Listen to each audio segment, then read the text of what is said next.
안녕하세요, 여러분. 오늘은 정말 흥미진진한 부동산 법정 드라마를 가져왔습니다. 2025년 3월 18일 의정부 지방법원에서 선고된 따끈따끈한 판결인데요. 36억 원의 거액 대출과 경매, 그리고 유치권을 둘러싼 치열한 공방이 펼쳐진 사건입니다. 사건의 주인공들과 배경. 이번 사건의 주인공은 안산시 상록구에 있는 C조합이라는 신용협동조합과 주식회사 B라는 건설업체입니다. 사건은 2020년 1월 22일부터 시작됩니다. C조합이 D라는 사람에게 무려 36억 원이라는 거액을 대출해준 것이죠. 이 어마어마한 돈을 담보하기 위해 경기도 양주시에 있는 7동의 건물의 채권 최고액 51억 6천만 원의 근저당권을 설정했습니다. 그런데 문제가 생겼습니다. D가 돈을 제때 갚지 못하게 된 거예요. 결국 C조합은 2021년과 2022년에 각각 토지와 건물에 대해 임의 경매를 신청했고 2023년 12월 12일 경매를 통해 이 7동 건물의 정식 소유자가 되었습니다. 예상치 못한 복병 유치권 주장. 여기서 예상치 못한 복병이 나타났습니다. 바로 주식회사 B였는데요. 이 회사가 건물을 점유하면서 우리에게 유치권이 있다고 주장하며 건물을 비워주지 않은 것입니다. 주식회사 B의 사연은 이렇습니다. 2019년 9월경 D와 토목공사 계약을 맺었는데 건물 건축공사까지 함께 맡기로 했다는 거예요. 흥미로운 점은 B회사가 종합건설 면허가 없어서 AA 주식회사의 면허를 빌려 공사를 진행했다는 것입니다. B회사는 2019년 10월경부터 2021년 4월경까지 열심히 공사를 했는데 정작 공사 대금을 제대로 받지 못했다고 주장했습니다.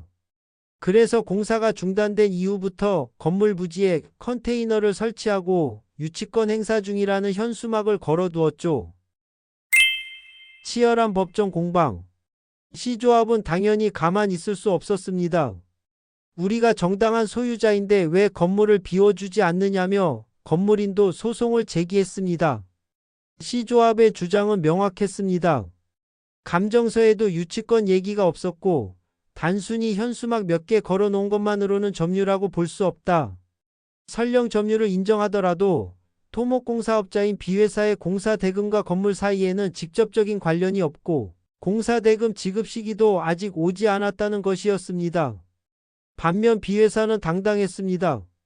우리는 토목공사뿐만 아니라 건물 신축공사까지 실제로 수행했고 공사 대금을 받기 위해 적법하게 유치권을 행사하고 있다고 맞섰습니다.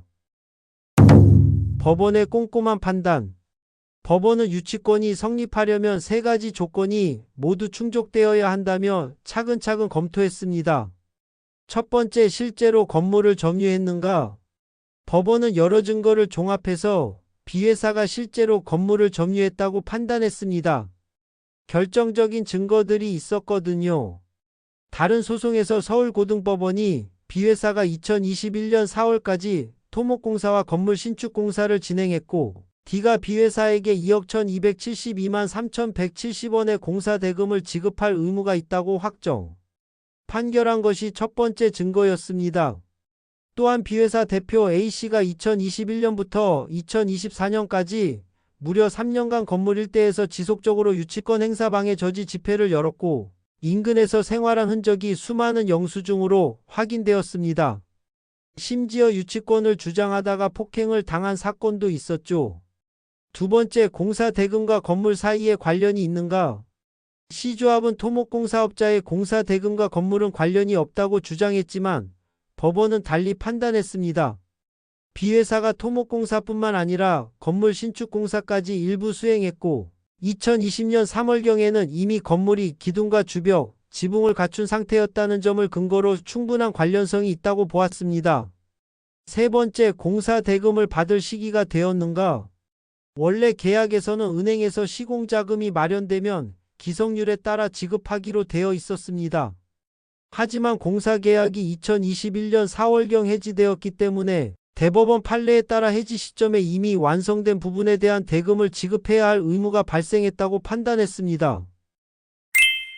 드라마틱한 판결 결과 법원은 3가지 조건이 모두 충족되었다며 B회사의 유치권을 인정했습니다.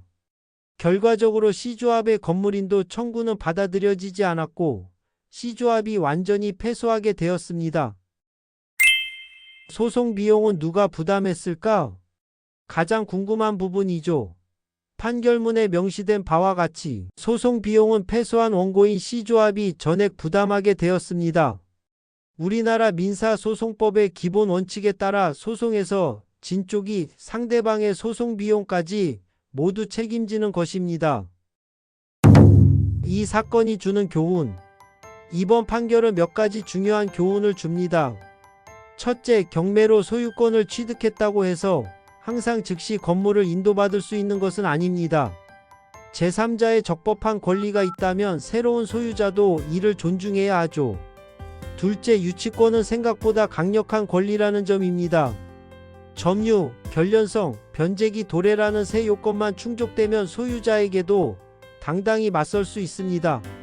셋째, 부동산 투자나 대출 시에는 담보권 설정만으로는 완전한 보호를 받기 어려울 수 있다는 현실적인 위험을 보여줍니다.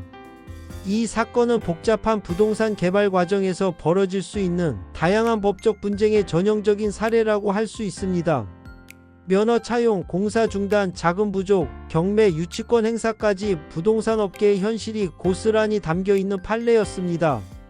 여러분도 부동산 관련 일을 하실 때는 이런 복잡한 법적 관계들을 미리 꼼꼼히 확인하시기 바랍니다. 오늘 판결 설명은 여기까지입니다. 시청해 주셔서 감사합니다.